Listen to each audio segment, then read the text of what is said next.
Suvarnakrupa jewellers private limited Kapadvanj આપના સુપ્રસંગોને યાદગાર બનાવવા નવીન ડિઝાઇન વિશાળ શ્રેણી સાથે ઓછી મજૂરી અને પ્રમાણિત ઘરેણાં ખરીદવા માટે સોના ચાંદીનો અદ્યતન શોરૂમ આપની એક વારની મુલાકાત કાયમી સંભાળનું બની રહેશે।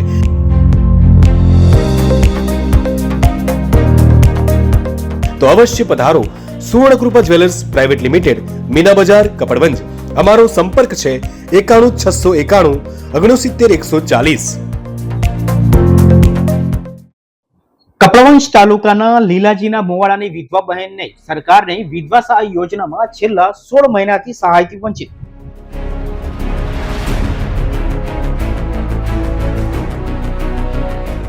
વિધવા બહેન નામે લલિતાબેન રાઠોડે તારીખ 23/11/2023 થી કરેલ અરજી પણ હજુ સુધી સહાય મળી નથી। કર્મચારીઓની ભૂલને કારણે સહાયથી વંચિત રહેતા આર્થિક ફટકો પડે હોવાના આક્ષેપ। કપડવંજ મામલતદાર કચેરી ખાતે 50 થી વધુ ધરમ ધક્કા ખાઈ ચૂક્યા હોવાના પુત્રએ લગાવ્યા ગંભીર આક્ષેપ। કપડવંજ મામલતદાર કચેરી ખાતેથી થોડાક દિવસોમાં અરજી મંજૂર થઈ જશે તેવા ઠાલા આશ્વાસન આપ્યા હોવાના મહિલાના આક્ષેપ। કેટલાક વિભાગના અધિકારીઓ અને કર્મચારીઓની બેદરકારીને કારણે સમય મર્યાદામાં કામ ન થતા પ્રજાને હાલાકી। કપડવંજના જાગૃત નાગરિકે ઉચ્ચ કક્ષાએ લેખિત રજૂઆત કરી હોવાની જાણકારી મળી। વિધવા બહેન સહાયથી વંચિત હોવાના અહેવાલો પણ વિવિધ અખબારોમાં પ્રસિદ્ધ થઈ ચૂક્યા છે। અરજીના 16 મહિના પછી પણ સહાયથી વંચિત રહેતી વિધવા બહેનને ન્યાય મળશે કે નહીં તે જોવાનું રહ્યું। શું નામ છે આપનું? મનીષ કુમાર શંકરસિંહ રાઠોડ, રહેવાસી લીલાજીના મોવાડા। હું સામાજિક આગેવાન તરીકે ગામમાં સેવા આપું છું। અમારા ગામના લલિતાબેન રમણભાઈ રાઠોડ આશરે 1.5 વર્ષ પહેલા એમના પતિ ગુજરી ગયા હતા।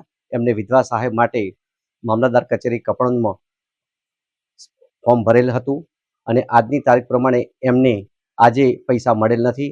આજે મામલતદાર કચેરીએ જઈ ખાતરી કરતા એમને 30/1/2025 એટલે કે 2 મહિનાના પૈસા મળવાના છે એવી માહિતી મળેલ છે, પણ એ બેનને 1.5 વર્ષ બાકીના 12 મહિનાના પૈસા આજ દિન સુધી મળેલ નથી અને આ સહાય માટે અમે રજૂઆત કરીએ છીએ, છતાં પણ મામલતદાર કચેરી એમ કહે છે કે બાકીના પૈસા તો હવે કોઈ જવાબદાર કર્મચારી કોઈ જવાબ આપતું નથી।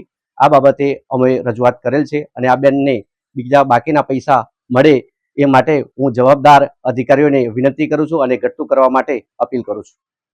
દિલીપભાઈ રમણભાઈ રાઠોડ, ગામ લીલાજીના મોવાડા। શું પ્રશ્ન હતો હવે તમારે? અમારો પ્રશ્ન એ હતો, મારા પપ્પા ઓફ થઈ ગયા પછી ફોર્મ ભરાઈ હતી વિધવા સહાયનું, તે 1.5 વર્ષથી ભરાય, તે પણ હજુ વિધવા સહાય અમને મળી નથી।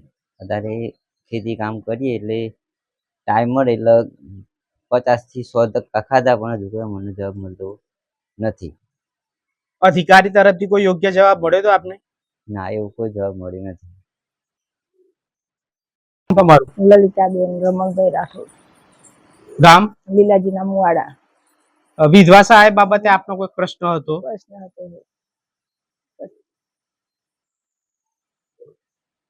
બસ અમે ધક્કા ખાતો પણ મને કોઈ એનું હવે જાણ મળતું નહીં અમને।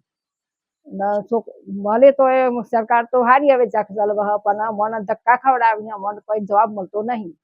કેટલા મહિનાથી આપને વિધવા સહાયના પૈસા મળ્યા નથી? 1.5 વર્ષથી। 1.5 વર્ષથી।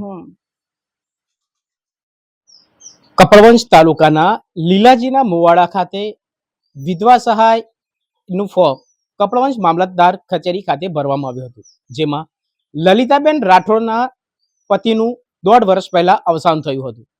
ગામના જાગૃત નાગરિકે ફક્ત 1.5 મહિનામાં જ વિધવા સહાય મળે તે માટે કપડવંજ મામલતદાર કચેરી ખાતે ફોર્મ ભરાવ્યું હતું, પરંતુ કચેરીના કર્મચારીઓ અને અધિકારીઓની બેદરકારીને કારણે છેલ્લા 1.5 વર્ષથી ગંગા સ્વરૂપ એટલે કે વિધવા સહાયના રૂપિયા મળ્યા નથી। કર્મચારીઓ અને અધિકારીઓ દ્વારા આ બેદરકારીના કારણે રોજીરોટી અને ગુજરાન ચલાવવા માટે આફત બની પડે છે, ત્યારે આવા કર્મચારીઓ અને અધિકારીઓ સામે કોઈ કાર્યવાહી કરવામાં આવશે કે નહીં તે જોવાનું રહ્યું। કપડવંજથી જયદીપ દરજી સાથે જોતા રહો સત્ય વિચાર ન્યૂઝ।